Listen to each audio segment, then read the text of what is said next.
નમસ્કાર મિત્રો, પ્રકરણ 13 આંકડાશાસ્ત્ર આપણે સ્વાધ્યાય 14.3 આજે ગણવા જઈ રહ્યા છે. જેનો દાખલા નંબર પહેલો છે, જેમાં આપણે મધ્યસ્થ શોધવાનું છે. વર્ગીકૃત માહિતીનો મધ્યસ્થ કઈ રીતે શોધી શકાય એની આપણે આમાં ચર્ચા કરવાના છીએ. તો એક માસિક વપરાશ એકમમાં હોય તેવું એક આવૃત્તિ વિતરણ કોષ્ટક પહેલા જ દાખલામાં આપેલું છે. 65 થી 85 ગ્રાહકોની સંખ્યા છે. 4 એ રીતે આવૃત્તિ વિતરણ કોષ્ટક તૈયાર છે. હવે આપણને કીધું છે કે આ માહિતીનો મધ્યસ્થ એમ શોધો. હવે ચાલો મધ્યસ્થ એમ શોધવા માટે શું છે, તો સૌથી પહેલા તો આપણે એક સૂત્ર એનું જોઈ લઈએ કે કઈ રીતે કામ થશે. તો મધ્યસ્થ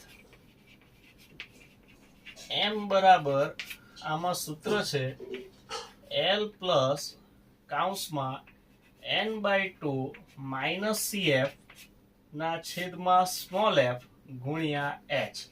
આવી રીતે કંઈક મધ્યસ્થનું સૂત્ર અંદર છે. તો હવે આપણે આ જે સૂત્રની અંદર આપેલી વિગતો છે એને અહીંયા શોધવા માટે પ્રયત્ન કરીશું, અને એ શોધાઈ જાય પછી આમાં તો ખાલી કિંમતો જ મૂકવાની હોય.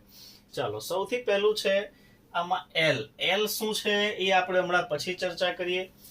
n/2 છે. ચાલો n/2 થી આપણે શરૂઆત કરીએ. પણ સાહેબ n/2 થી શરૂઆત કરવા માટે પણ મારે સૌથી પહેલા CF જોઈશે. હવે આ CF શું છે, તો એનું એક અહીંયા ખાનું બનશે. એને કહેવાશે સંચયી આવૃત્તિ. સંચયી આવૃત્તિ એને કહીએ છે CF. હવે એ કઈ રીતે શોધવાની તે બરાબર જોજો. આ પહેલી જે છે ને આવૃત્તિ, એ પહેલી આવૃત્તિને અહીંયા બેઠી જ લખી દેવાની, જેવી છે તેવી ને તેવી. 4 લખી દીધું. હવે આ બીજાની અંદર શું કરવાનું, તો આ 4 ની અંદર આ 5 ઉમેરી દેવાના. તો 4 વત્તા 5 અહીંયા મળશે 9. હવે આ 9 ની અંદર 13 ઉમેરી દો. તો 13 ને 4 17 ને 4 21 ને 1 22. પછી 22 ની અંદર આ 20 ઉમેરી દો. એટલે અહીંયા તમને મળશે 20 ને 20 40 ને 42. ત્યાર પછી 42 ની અંદર 14 ઉમેરી દો. 4 ને 2 6, 4 ને 1 5, મળી ગયા 56. 56 ની અંદર 8 ઉમેરી દો. 8 ને 14 નો 4 વધી 1, અહીંયા આવ્યું 64. 64 ની અંદર 4 ઉમેરી દો. 64 ને 4 68. ખ્યાલ આવી ગયો? એકવાર ફરીથી સૌથી પહેલા જે 4 છે તે લખી દેવાનું. ત્યાર પછી એની અંદર એક એક જવાબ આવે તેમાં આવૃત્તિઓ ઉમેરતી જવાની, અને એ તમે ઉમેરતા જાઓ એટલે તમારું CF સંચય આવૃત્તિ વિતરણ તૈયાર થઈ જાય. હવે એ તૈયાર એકવાર થઈ ગયા પછી હવે આપણે શું કરવાનું છે તે જોજો. અહીંયા 68 આવ્યા છે ને, તો આટલે આપણે જ્યારે સિગ્મા fi શોધીએ, આ સિગ્મા fi ને જ આપણે n કહીશું. હવે આનો સરવાળો પણ અહીંયા જે આવ્યો હોય એટલો થવો જોઈએ. તો ચાલો, 5 ને 4 9 ને 3 12 ને 4 16 ને 4 20 ને 4 24 ને 4 28 નો 8 વધી 2 2 ને 1 3 ને 2 5 ને 1 6. ઓકે, અહીંયા જે જવાબ આવે છે છેલ્લે 68, એટલો જવાબ અહીંયા પણ આવવો જોઈએ. તો આપણે અહીંયા રીચેક થઈ જાય કે આપણી ગણતરીઓ બરાબર છે. હવે આપણે સૌથી પહેલા શોધીશું n/2. ચાલો, તો n/2 એટલે આ જે આપણું n મળી ગયું છે એના ભાગ્યા 2 કરવાના. તો અહીંયા હું શોધું છું કે માટે n/2 બરાબર 68 ભાગ્યા 2. 68 ભાગ્યા 2 એટલે આપણને મળશે 42 6 ને 2 ચોક 8 34 મું અવલોકન. હવે આ 34 જે છે ને n/2, એને આપણે સંચયી આવૃત્તિ વિતરણમાં શોધવાનું છે કે 34 નો સમાવેશ ક્યાં થઈ જાય. તો જો આ 4, આ 9, આ 22 માં તો 34 આવતા નથી. સૌથી પહેલા આ 42 આપણી પાસે છે. 42 એવી સંખ્યા છે, એવું અવલોકન છે કે જેની અંદર 34 સમાઈ જાય. જો 22 કરતા તો 34 મોટા છે, એમાં નહીં સમાય. તો સૌથી પહેલું અવલોકન કયું મળ્યું આપણને? 42, કે જેમાં 34 સમાઈ જાય છે. બસ, તો આ આપણે શોધી લીધા પછી એની સામે જે આવે છે આ વર્ગ, આ વર્ગને આપણે કહીશું મધ્યસ્થ વર્ગ. શું કહીશું? મધ્યસ્થ વર્ગ. તો અહીંયા આપણે લખી દઈએ મધ્યસ્થ વર્ગ બરાબર આપણને મળ્યો છે કયો? 125 થી 145. ઓકે, હવે આ મધ્યસ્થ વર્ગ જે મળી ગયો એની આ જે અધસીમા છે એને કહેવાય છે L. તો આપણે હું નીચે લખી દઉં 125 થી 145. એટલે મધ્યસ્થ વર્ગની અધસીમા એને આપણે કહીશું L, 125. ચલો, આટલે સુધી સમજાઈ ગયું. હવે આ મધ્યસ્થ વર્ગની સામેની જે આપણી આવૃત્તિ છે, આ આવૃત્તિ એને આપણે કહીશું આપણો સ્મોલ એફ. શું કહીશું? Small F. સ્મોલ એફ નું ગુજરાતી તો કે મધ્યસ્થ વર્ગની આવૃત્તિ. તો મધ્યસ્થ વર્ગની આવૃત્તિ સ્મોલ એફ જે છે એ મને મળી ગઈ છે 20. ઓકે, હજુ આપણે સીએફ ની જરૂર છે. તો સીએફ એટલે શું છે? તો કે આ જે મધ્યસ્થ વર્ગ છે એના આગળના વર્ગની સંચયી આવૃત્તિ એને કહેવાય છે સીએફ. બરાબર, ધ્યાનથી સાંભળજો. એનું ગુજરાતી શું છે? તો કે મધ્યસ્થ વર્ગ જે છે એ મધ્યસ્થ વર્ગના આગળના વર્ગની સંચયી આવૃત્તિ એટલે એને કહેવાય સીએફ. તો આપણી પાસે સીએફ ની વેલ્યુ મળી ગઈ છે 22. ઓકે, હવે સૂત્રમાં રહ્યું શું બાકી? એચ. તો એચ એટલે આપણી તો વર્ગ લંબાઈ. અહીંયા જુઓ 85 105 કેટલાનો ગેપ છે? 20 નો ગેપ છે. 105 અને 125 એટલે 115 125 20 નો ગેપ છે. તો અહીંયા એચ આપણે મૂકી દઈએ છે 20. ઓકે, તો આપણા સૂત્રની અંદર લગભગ જેટલી વસ્તુ આપણને જરૂર છે એ બધી આપણે અહીંયા શોધી લીધી. હવે ખાલી સૂત્રમાં કિંમતો મૂકીશું અને દાખલો ગણવાનો. ચાલો, એલ ની વેલ્યુ 125 પ્લસ કૌંસમાં n/2. n/2 એટલે આપણે અહીંયા શોધી રાખ્યું છે 34. તો અહીંયા મૂકી દઈએ છે 34 માઇનસ સીએફ ની વેલ્યુ આપણે શોધી છે 22 એટલે અહીંયા મૂકી દેવાનું છે 22 છેદમાં સ્મોલ એફ. સ્મોલ એફ ની વેલ્યુ આપણે શોધી છે 20.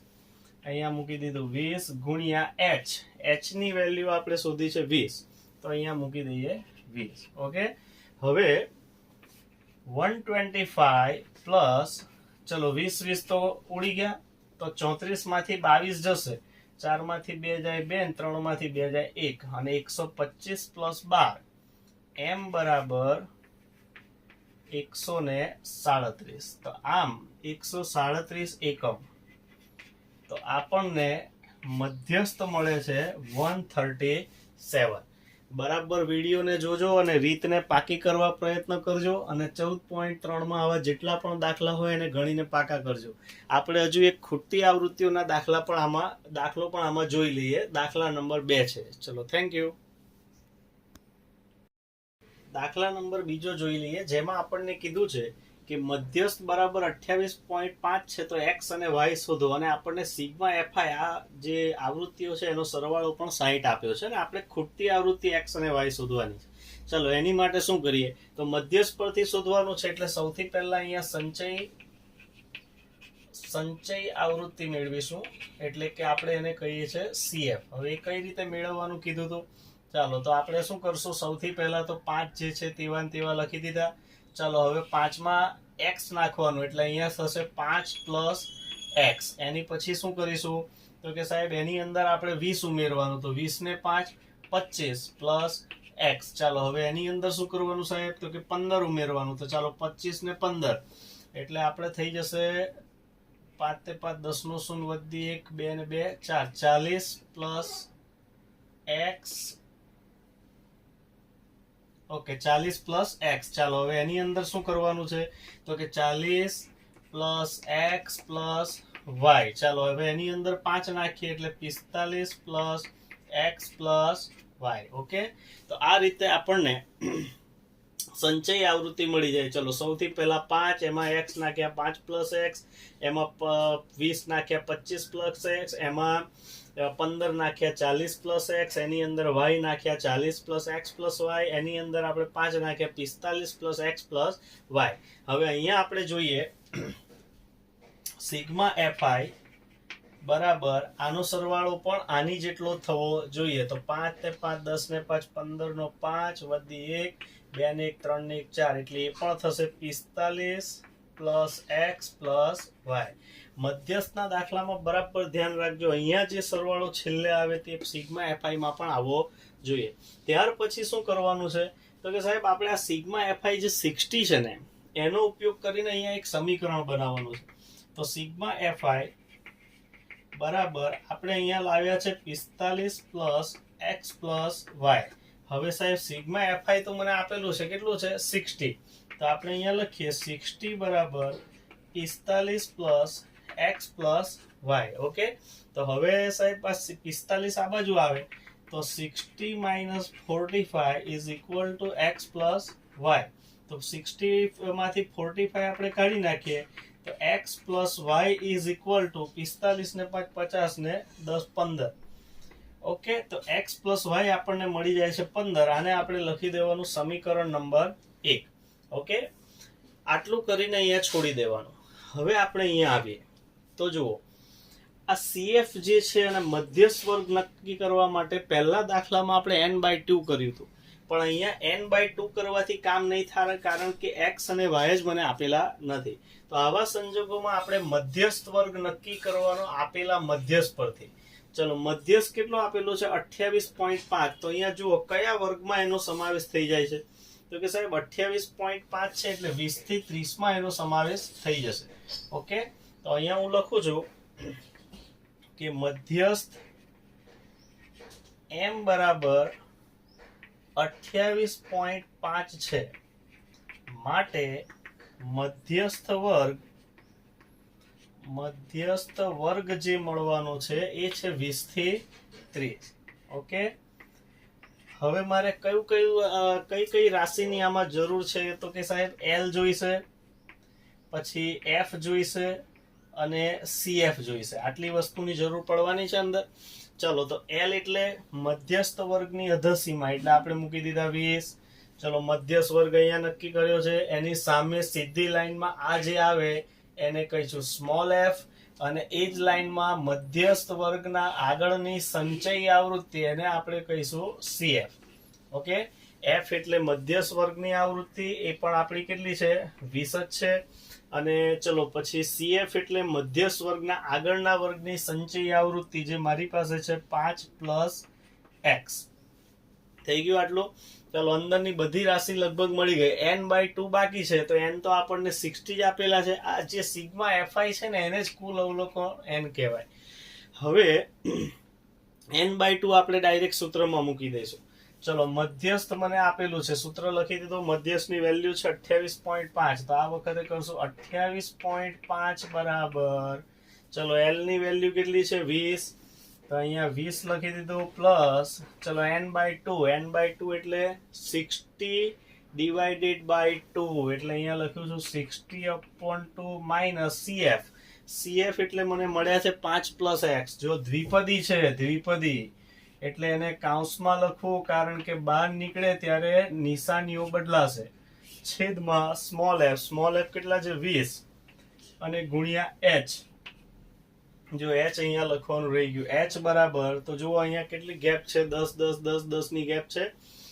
આપણી વર્ગ લંબાઈ h એટલે 10. તો અહીંયા હું મૂકી દઉં છું 10. ચલો, હવે સાદું રૂપ આપીએ. આ 20 સરવાળાના સંબંધમાં છે, ડાબી બાજુ બાદબાકીમાં જશે. તો 28.5 માઇનસ 20 ઇઝ ઇક્વલ ટુ, ચલો અહીંયા શું થશે? n/2, 60/2 એટલે થઈ ગયા 30. 30 માઇનસ, ચાલો આની નિશાની છોડીએ, -5 માઇનસ x, અને અહીંયા આપણે સાહેબ શું કરીએ? 10 2 20, એટલે આખાના છેદમાં વધ્યું 2. ઓકે, હવે શું થશે કામ? તો કે સાહેબ 28.5 માંથી 20 કાઢી નાખો, તો તમે બાદબાકી કરશો તો જવાબ તમને મળશે 8.5. ઓકે, આ બગડો ભાગાકારના સંબંધમાં છે, એને ગુણાકારમાં લઈ જઈએ ઉપર, એટલે 8.5 દૂર થઈ ગયું. ચાલો, ત્યાર પછી અહીંયા 30 -5 માઇનસ x. ઓકે, અહીંયા જો આ કાઉન્સ છોડ્યો ત્યારે નિશાનીઓ બદલાઈ છે. ચલો, 8.5 દુ એટલે 85 દુ, 5 દુ 10 નું 0 વધી 1, 8 દુ 16 ને 17. આપણી પાસે જવાબ મળ્યો 17.0. પણ આ 17.0 ને આપણે 17 લખીએ તો પણ ચાલે. તો 17 બરાબર, ચાલો અહીંયા 30 માંથી 5 જતું રહેશે, 30 માંથી 5 જાય એટલે આપણે મૂકી દેવાનું 25 માઇનસ x. ચાલો, હવે આમાં ઈઝી શું પડે? તો કે સાહેબ આ માઇનસ x ને આ બાજુ લઈ આવો એ ધન થઈ જાય, અને 17 ને પેલી બાજુ લઈ જાવ એ માઇનસ થઈ જાય. તો આપણે શું લખીએ? x બરાબર 25 માઇનસ 17. ચલો, માટે x બરાબર 25 માંથી 17 જાય, 17 ને 4 21 4 25, આપણી પાસે જવાબ મળે 8. તો મને x અહીંયા મળી ગયો છે 8. હવે જ્યારે x મળી જાય ત્યારે જો આપણે એક સમીકરણ પહેલેથી જ બનાવી રાખ્યું છે કે x પ્લસ y બરાબર 15. તો આપણે અહીંયા શું કરશું? માટે x પ્લસ વાય બરાબર 15, તો એમાં x ની વેલ્યુ મૂકી દઈએ 8, 8 વત્તા y બરાબર 15, માટે y બરાબર 15 માઇનસ 8, અને જવાબ મળે છે y બરાબર 7. માટે ખૂટતી આવૃત્તિઓ x બરાબર 8 અને y બરાબર 7. તો આ રીતે આપણે સાહેબ ખૂટતી આવૃત્તિઓના દાખલા ગણી શકીએ. ખૂબ જ આઈએમપી દાખલા છે. ના સમજાય વારંવાર વિડીયોને જોઈને કઈ વસ્તુ ક્યાંથી શોધવાની છે એને પાકું કરવા પ્રયત્ન કરજો, અને પ્રેક્ટિસ વર્કમાંથી અને ચોપડીમાંથી આવા દાખલા પાકા કરજો. આઈ હોપ કે મજા આવી હશે. Thank you very much.